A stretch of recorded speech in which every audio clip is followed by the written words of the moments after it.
Assalamualaikum warahmatullahi wabarakatuh. Pada mata kuliah interior bangunan komersial kali ini, kita akan membahas tentang interior bangunan pendidikan. Apa sih bangunan pendidikan? Jadi, bangunan pendidikan ini fungsi utamanya untuk kegiatan belajar dan mengajar. Kegiatan yang menjadi kebutuhan manusia untuk mendapatkan pendidikan ini akan memiliki tingkat yang berbeda, mulai dari tingkatan prasekolah, taman kanak-kanak, sekolah, madrasah, pesantren, sampai pada jenjang universitas. Pendidikan terdiri dari pendidikan formal, yaitu sekolah, dan informal. Misalnya tempat kursus, balai latihan, dan kelompok belajar. Karakteristik bangunannya pun disesuaikan dengan fungsi utamanya, termasuk pertimbangan penggunaan kelas, laboratorium, atau bengkel, dan tempat praktek. Jadi, pada bangunan pendidikan itu perlu memperhatikan fasilitas tidak hanya sebagai tempat untuk ruang belajar atau sekolah, tapi juga tempat untuk kantor, guru, kemudian yang sifatnya administratif. Nah, sementara pada perkembangannya bangunan pendidikan itu sekarang sudah mulai memfasilitasi area untuk rekreasi, area untuk bermain, area untuk berdiskusi, tidak hanya perpustakaan gitu ya. Dan perkembangannya mulai sangat beragam sekarang. Apa aja ciri umum bangunan pendidikan? Yang pertama, memiliki ruang kelas untuk belajar mengajar. Kemudian, memiliki susunan ruang yang dirancang sesuai dengan tingkatannya. Ketiga, setiap ruang dirancang sesuai fungsi yang akan menunjang kegiatan belajar mengajar. Dan yang terakhir, fasilitas tambahan yang ada di lingkungan sekitar merupakan untuk menunjang aktivitas pendidikan utama yang berlangsung di ruangan tersebut. Nah, apa saja kriteria interior bangunan pendidikan? Yang pertama, memiliki fasilitas untuk kegiatan belajar mengajar, kemudian memiliki fasilitas penunjang yang akan lebih memudahkan dalam kegiatan belajar mengajar. Yang ketiga, memiliki pencahayaan dan penghawaan yang baik untuk banyak orang di setiap ruangannya, karena akan digunakan sekaligus oleh banyak orang seperti siswa dan pengajar. Lalu yang keempat, memiliki luas yang ideal untuk menampung jumlah tertentu dari pengguna ruang tersebut nantinya. Yang ketiga, memperhatikan kesesuaian material yang kuat, mudah dalam perawatan, dan tidak membahayakan bagi orang yang menggunakan ruang tersebut. Dan yang terakhir, desain furniturnya disesuaikan dengan fungsi dan penggunaan ruang. Kursi yang digunakan untuk siswa taman kanak-kanak dan siswa SMA memiliki desain yang berbeda sesuai dengan kebutuhan dan postur tubuh mereka. Kemudian, ini adalah sebuah diagram.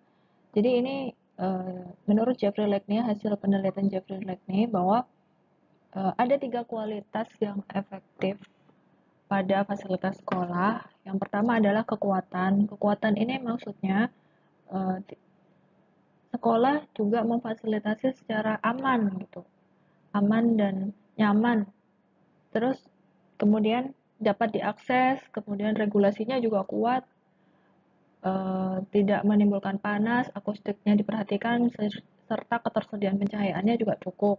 Pada tingkatan berikutnya adalah kualitas pada utilitasnya, yaitu dapat bermanfaat, dapat mengakomodasi, dan dapat berfungsi secara baik. Maksudnya adalah fasilitas ini berfungsi secara fleksibel, kemudian dapat memfasilitasi secara proximate-nya, kemudian strukturnya juga dapat beradaptasi, kemudian konstruksinya, instruksinya juga suportif gitu. Lalu yang paling atas adalah Venustas atau Beauty Delight. Nah, fasilitas yang ini maksudnya adalah bisa memberikan motivasi dan sustainable, kemudian sehat, kemudian bisa memfasilitasi mengajar secara maksimal gitu dalam performanya, dalam kinerja orang-orangnya di dalamnya gitu. Ini ada satu contoh sekolah, The University Child Development School yang berada di Seattle, Washington. Sekolah ini konsepnya sangat sustainable ya. Jadi dia tidak hanya sebuah bangunan yang memfasilitasi siswa untuk bersekolah, tapi dalam konstruksinya, dalam konstruksi dalam arsitekturnya, bangunan ini ternyata punya sistem yang sangat baik, sangat sustainable terhadap lingkungan gitu. Yang pertama rainwater collection. Jadi ternyata pada taman ini setland-nya, jadi ternyata pada arsitekturalnya dia bisa menampung air hujan. Kemudian natural ventilation, dia juga bisa memberikan sirkulasi udara yang baik di ventilasi-ventilasi bangunannya. Kemudian pencahayaannya, dia memanfaatkan pencahayaan yang alami ya. Kita lihat pada gambar ini juga masih memanfaatkan pencahayaan alami. Kemudian ada sun shading, pencahayaan alami yang cahaya mataharinya juga dimanfaatkan menjadi efek-efek bayangan gitu juga melalui jendela, kemudian beberapa sunscreen, dan ada jendela-jendela yang kecil-kecil gitu. Lalu untuk pencahayaannya, pencahayaan ruangannya, pencahayaan buatannya, ini menggunakan indirect fluorescence yang efisien pada beberapa area. Ini sebagai supporting pencahayaan alami pada ruangan. Kemudian impervious surface, ini eksteriornya juga bisa memberikan ini ya, memfasilitasi siswa gitu, mulai dari usable previous surface include. Nah, mulai dari taman, kemudian soft play area dan area taman yang hijau gitu untuk area untuk sekolah, untuk kelas outdoor gitu. Perlu diketahui beberapa prinsip-prinsip desain dalam membangun ruang pendidikan. Terutama yang pertama adalah berpusat pada peserta didiknya, lalu sesuai dengan pengembangan dan usianya, kemudian aman, nyaman, dapat diakses, fleksibel, kemudian merata semuanya, serta hemat biaya. Tapi perlu mengetahui juga prinsip-prinsipnya yang dikelompokkan sebagai berikut. Di antaranya adalah perencanaan dan fasilitas pendidikannya, lalu organisasi ruangan dan bangunannya juga harus diketahui, harus jelas, lalu ruang utama untuk pendidikannya juga harus ini ya, sesuai dengan konsepnya, lalu fasilitas bersama untuk sekolah dan komunitas, ruang komunitasnya juga harus ada, harus mengetahui juga semua karakter dari setiap ruangannya, dan yang terakhir adalah perlu diketahui, perlu digambarkan desain site plan-nya serta outdoor learning spaces-nya. Artinya kalian harus bisa mempertimbangkan juga desain site-nya serta area belajar di luar ruangannya.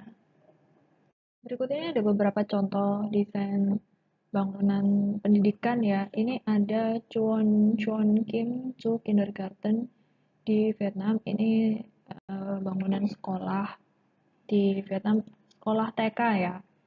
Bangunannya sebenarnya ada di tengah-tengah perumahan, di tengah-tengah perumahan penduduk, tapi dia didesain untuk TK. Fasadnya bisa dilihat dari batu bata ini dengan beberapa lubang gitu ya. Sebenarnya ini bagusnya adalah untuk penghawaannya. Lalu memasuki dalam bangunannya, warna yang digunakan adalah warna-warna yang ceria. Ini karakter warna yang eye catching untuk anak-anak, warna kuning dan oranye. Nah, keunikan dari bangunan ini adalah bahwa di bangunan ini selain dari fasadnya yang dari batu bata, ternyata ada tangga memutar dari dalam ruangan ke area ruangan. Jadi untuk melewati tangga ini kalian pengunjung bisa melihat bisa melewati outdoornya gitu. Jadi ke tangganya ini langsung ke luar ruangannya. Seperti ini kalau dari indoornya dilihatnya seperti ini. Ini juga kira-kira seperti ini. Tuh, sementara di sisi lain juga ada jendela yang begitu lega ya, luas sekali. Warna-warnanya juga yang dipakai warna-warna yang khas eye catching untuk anak-anak gitu. Jadi ada kombinasi warna warna vibrannya khas anak-anak dengan warna alami di batu batanya ini. Berikutnya ini tampilannya kalau malam hari ada lightingnya seperti ini. Sementara kalau oh ya ini tadi yang tangga tadi ya, yang kalau ke tangga sampai bisa keluar gini. Nah, ini fotonya dari bawah. Kemudian ini salah satu contoh ruang kelasnya. Ruang kelasnya material yang digunakan lebih ke alami karena ini juga dianggap bersahabat juga dengan aman untuk anak-anak juga gitu. Sementara di sisi lain juga ini jendelanya sangat besar ya. Ini jendela dan pintu juga. Jadi daylightnya masuk ke dalam ruangan sangat cukup gitu. Contoh yang lainnya ada We Grow Community. Sebenarnya ini biar ke Ingalls Group ada di New York. Jadi ini didirikan oleh sebuah komunitas We Grow. Kalau dilihat dari side plan-nya ini, itu sebenarnya adalah kantor, tapi di salah satu sisi bangunan kantor ini dibuat sebagai komunitas untuk anak-anak ya, bukan komunitas, lebih ke apa daycare untuk anak-anak gitu. Jadi misal orang tuanya ada kerja di sini juga anak-anaknya bisa dititipkan di daycare sini. Nah, konsep pendidikan di Wigro Community ini sangat sangat sangat modern, maksudnya dia sangat berkembang gitu. Tidak terpusat pada pendidikan yang di tidak terpusat pada pendidikan yang ada di depan yang learning centernya ngadep ke depan semua enggak. Ini lebih ke sangat umum. Nah, ini beberapa fasilitas yang diberikan pada biar ke Eagles Group ini. Ada perpustakaan, tempat peminjaman buku, dan beberapa tools lainnya. Tapi di sini juga ada area untuk para pegawai di kantor untuk bekerja di sini. Ini juga ada tempat untuk kafenya gitu. Nah, jadi kalau pada biar ke Eagles Group ini, kalau dulu kan single point information source, artinya dulu sumber informasinya ada di tengah, terpusat di tengah, tapi kalau di sini sumber informasinya berkolaborasi gitu, bisa di mana aja, sangat bebas gitu. Jadi guru tidak hanya di tengah, tapi dia bisa berbaur dengan anak-anak, dengan siswa-siswanya gitu ya. Nah, berikutnya, nah ini fasilitas-fasilitas yang diberikan pada Bjarke Ingels Group. Dia ada seperti ini ya, space untuk mereka bisa bermain tapi juga bisa belajar di sini. Nah, ini dalamnya kira-kira seperti ini. Mereka bisa meminjam buku lalu masuk ke dalam ruangan ini gitu. Anak-anak juga bisa bermain dengan bebas di sini. Material yang digunakan juga aman untuk anak-anak. Nah, ini beberapa konsep pembelajaran di Bjarke Ingels Group. Nah, ini konsep desainnya, bisa dilihat pada gambar yang ini. Lalu ini ada beberapa konsep pada keseluruhannya, bahwa dia tidak hanya terpusat di depan gitu gurunya, tapi juga berbaur dengan siswa-siswa. Contoh selanjutnya adalah Animo South Los Angeles, ini ada di California, USA. Sekolah SMP atau SMA gitu ya. Dia berada di tengah-tengah di tengah-tengah apa permukiman juga. Ceritanya ini sekolahnya dulu itu pernah kebakaran, tapi kemudian diperbaiki lagi dan didesain lagi sedemikian rupa.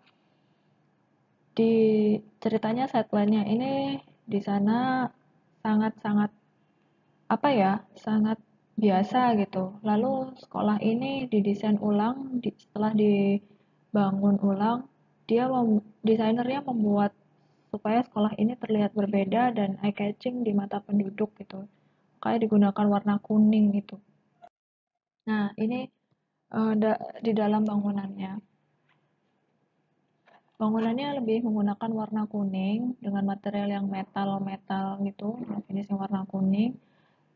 Sementara di bagian lain lebih condong menggunakan warna-warna yang modern seperti abu-abu, putih, ini modern dan juga netral ya. Lalu kuning sebagai kombinasi warna lainnya. Kenapa warna kuning? Sebenarnya warna kuning juga punya arti, punya karakteristik ini ya, sifatnya dia lebih ceria gitu supaya uh, pengguna ruangannya juga merasa bersemangat gitu di dalamnya. Nah, ini beberapa area juga. Ini ada ruang kelas. Ruang kelasnya di sini ini di sebelah sini ada jendela full gitu. Jadi cahaya yang masuk sangat besar. Tidak perlu ada tambahan cahaya lampu lagi gitu. Tapi kalau malam memang diperlukan cahaya lampu lagi sih. Gitu. Cahaya buatan tetap ada, tapi cahaya alami yang utama di bangunan ini gitu ya. Nah, berikutnya ada Tokyo University ini Aichi Sangyo University di Okazaki, Jepang. Ini ada di Jepang. Jadi sebenarnya ini adalah area outdoornya gitu.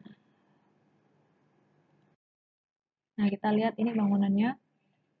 Ini jadi desainer membuat ini area ini untuk komunitas, lebih ke untuk komunitas. Jadi karena dia eh, universitas yang mengedepankan teknologi di mana mahasiswanya itu lebih banyak berkutat pada komputer, maka universitasnya memberikan ruang space khusus untuk mereka mau belajar di area outdoor. Jadi di sini difasilitasi beberapa keperluan mahasiswa, tapi mereka juga bisa mengerjakan tugasnya di area outdoor di sini, ya seluas ini. Gitu. Tidak hanya indoor, tapi juga outdoor atau juga semi outdoor di dalamnya, gitu ya. Nah, ini interiornya, yang tadi bangunan tadi itu interiornya seperti ini. Di sini ada papan untuk berkelompok, berkomunikasi, itu. Lalu di sebelah sini ini ada area untuk membaca buku. Mereka mahasiswanya tidak hanya bisa membaca di dalam ruangan, tapi juga di luar ruangan. Nah, demikian presentasi tentang bangunan pendidikan.